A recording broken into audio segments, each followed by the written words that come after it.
Hi കൂട്ടുകാർ, അസ്സലാമു അലൈക്കും വറഹ്മത്തുള്ളാഹ്. 2025 4ാം ക്ലാസ്സിൻ്റെ ഹാഫ് ഇയർലി എക്സാം തജ്വീദുൽ ഖുർആൻ നടന്നതിൻ്റെ ചോദ്യപേപ്പറുമായിട്ടാണ് വന്നിട്ടുള്ളത്.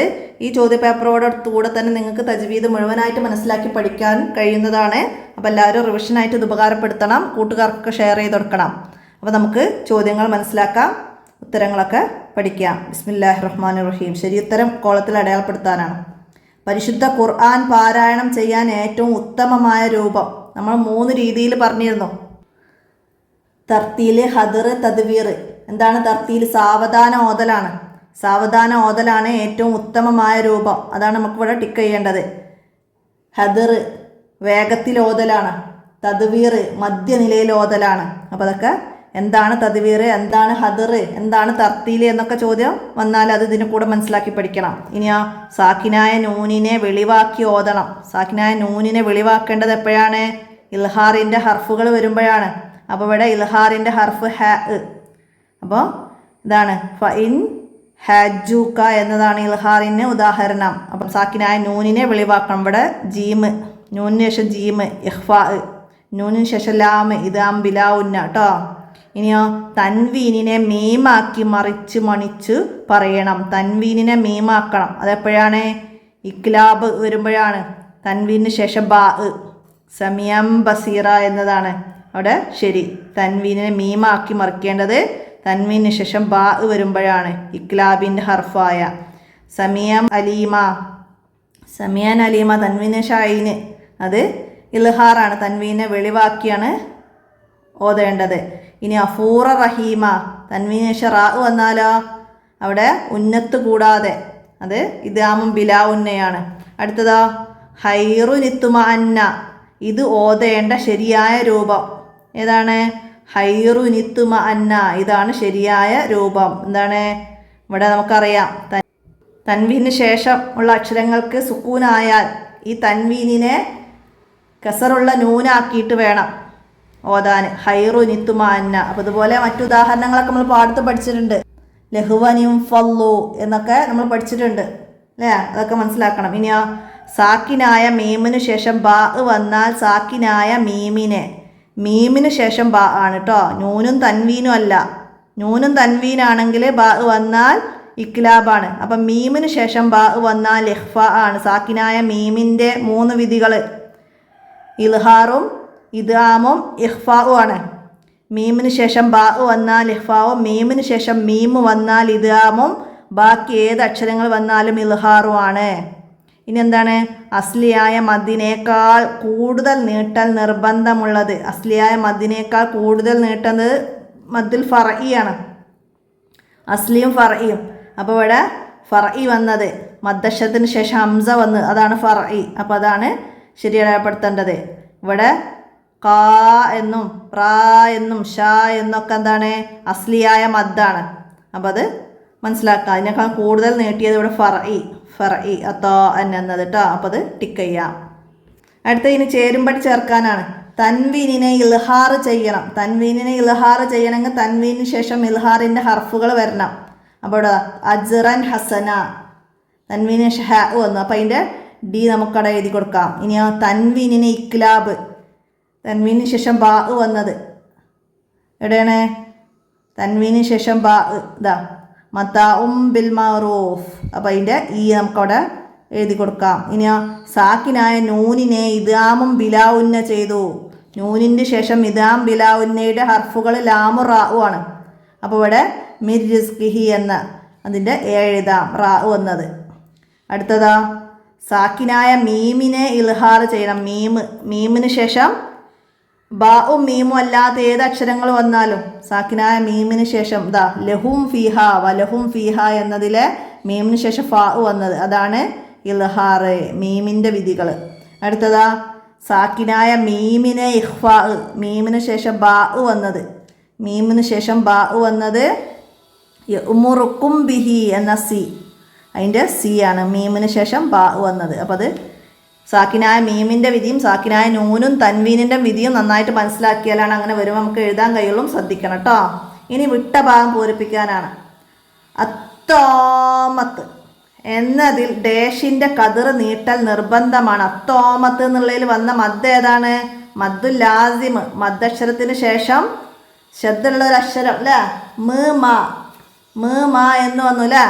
അപ്പോൾ അവിടെ സ്ഥിരമായൊരു സുക്കൂനുണ്ട്. മദ്ദക്ഷരത്തിന് ശേഷം സ്ഥിരമായൊരു സുക്കൂനുണ്ട്. അത് മദ്ദുൽ ലാസിമാണ്. അപ്പോൾ ലാസിം 3 അലിഫിന്റെ കതിർ നീട്ടൽ നിർബന്ധമാണ്. ലാസിം 3 അലിഫിന്റെ കതിർ. മദ്ദുൽ ലാസിം 3 അലിഫിന്റെ കതിർ നീട്ടൽ നിർബന്ധമാണ്. മദ്ദക്ഷരത്തിന് ശേഷം സ്ഥിരമായ സുക്കൂന് വന്നാൽ ഉണ്ടാകുന്നതാണ് മദ്ദുൽ ലാസിം. ഇത് 3 അലിഫിന്റെ കതിർ നീട്ടൽ നിർബന്ധമാണ്. 3 അലിഫിന്റെ കതിർ, അതാ 6 ഹർക്കത്ത് ട്ടാ. ഇനിയാ കൂ അംഫുസക്കും എന്നതിലുള്ള മദ്.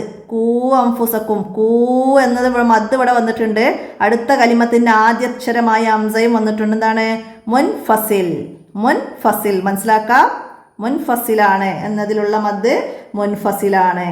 ഇനിയാ അൽ മദ്ദുൽ മുത്തസിൽ ഡേഷ് ഹർക്കത്ത് വരെ നീട്ടാവുന്നതാണ്.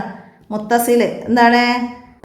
7 ഹർക്കത്ത് വരെ, 3.5 അലിഫ് 7 ഹർക്കത്ത് വരെ നീട്ടാവുന്നതാണ്.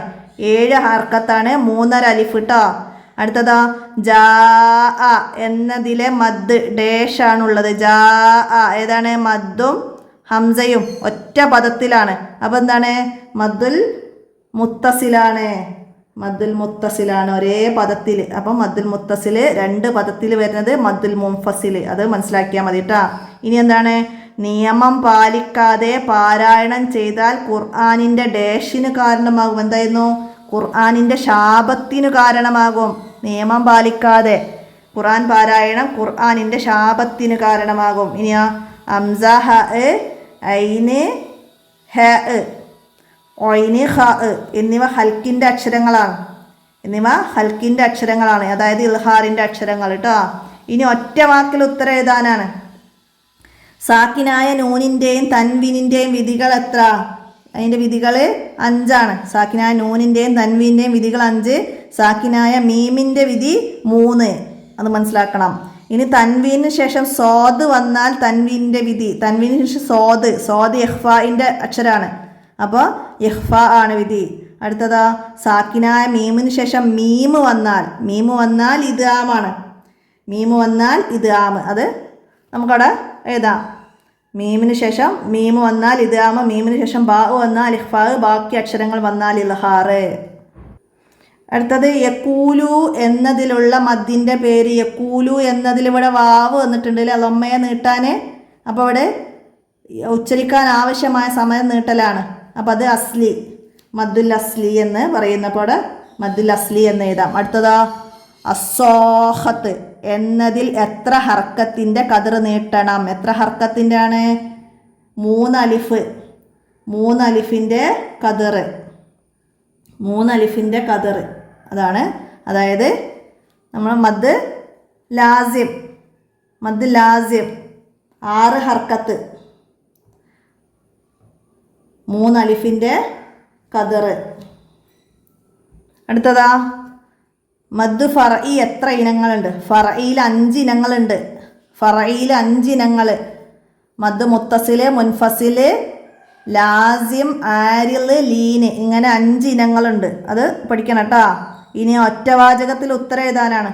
സാക്കിനായ നൂനിനെ ഇദ്ഗാമും ബിലാ ഉന്ന ചെയ്യണം. എപ്പോഴാണ്? സാക്കിനായ നൂനിന് ശേഷം ലാമ്, റാ എന്നീ അക്ഷരങ്ങളിൽ ഏതെങ്കിലും ഒന്ന് വന്നാൽ, സാക്കിനായ നൂനിന് ശേഷം ലാമ്, റാ ഇതിലേതെങ്കിലും ഒന്ന് വന്നാൽ അവിടെ നൂനിനെ ഇദ്ഗാമും ബിലാ ഉന്ന ചെയ്യണം. ഇനി എന്താണ് തൻവീൻ? കലിമത്തുകളുടെ അവസാനത്തിൽ ഉച്ചാരണത്തിൽ വരുന്നതും എഴുത്തിൽ കാണാത്തതുമായ സുക്കൂനുള്ള നൂനാണ് തൻവീൻ. കലിമത്തുകളുടെ അവസാനത്തിൽ ഉച്ചാരണത്തിൽ വരുന്നതും എഴുത്തിൽ കാണാത്തതുമായ സുക്കൂനുള്ള നൂന് തന്നെയാണ് തൻവീൻ. ഇനിയോ സാക്കിനായ നൂനിനെ ഇക്ലാബ് ചെയ്തതിന് 2 ഉദാഹരണം. സാക്കിനായ നൂനിനെ നമ്മൾ പഠിച്ചിട്ടുണ്ട്. എന്തൊക്കെയാണ്? 2 എഴുതണം. അപ്പോൾ 1 മിംബഅദി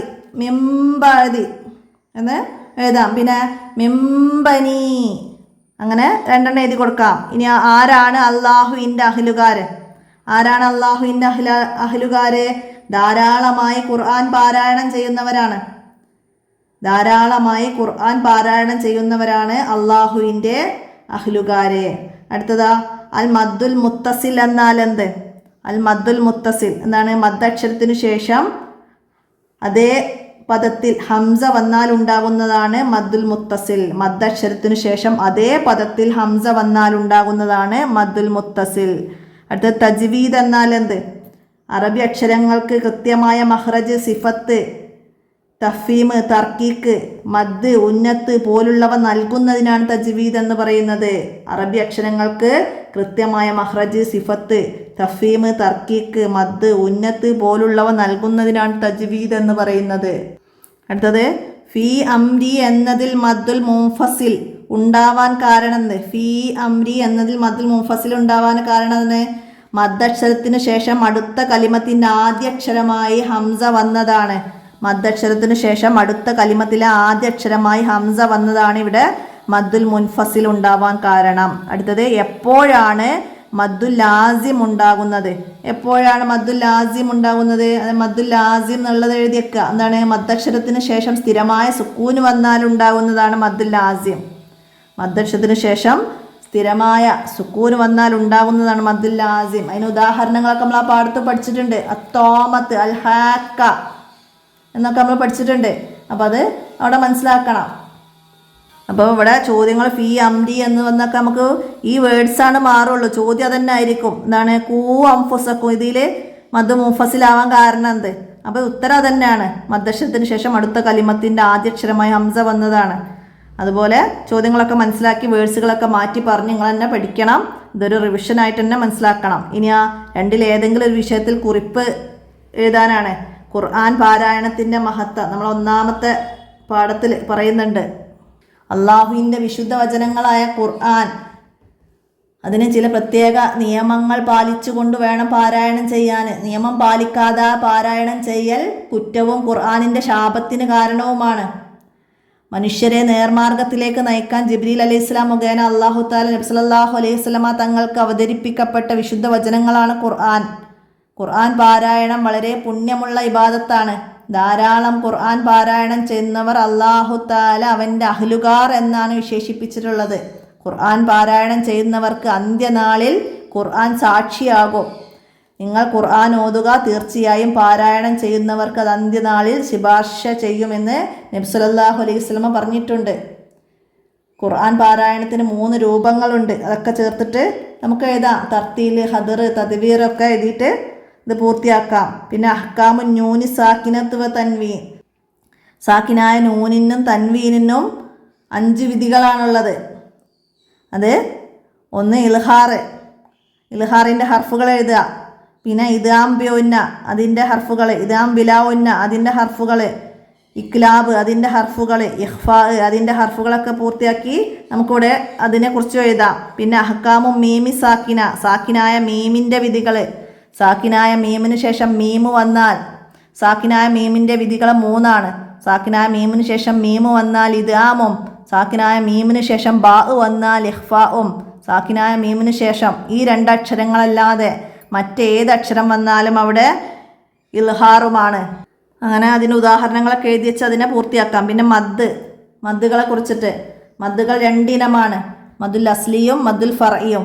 മദ്ദക്ഷരത്തെ ഉച്ചരിക്കാൻ ആവശ്യമായ സമയം മാത്രം നീട്ടുന്നതിനാണ് മദ്ദുൽ അസ്ലി എന്ന് പറയുന്നത്. ഫതഹയെ അലിഫ് കൊണ്ടും കസറയെ യാ കൊണ്ടും ലമ്മയെ വാവ് കൊണ്ടും നീട്ടുന്നു. മദ്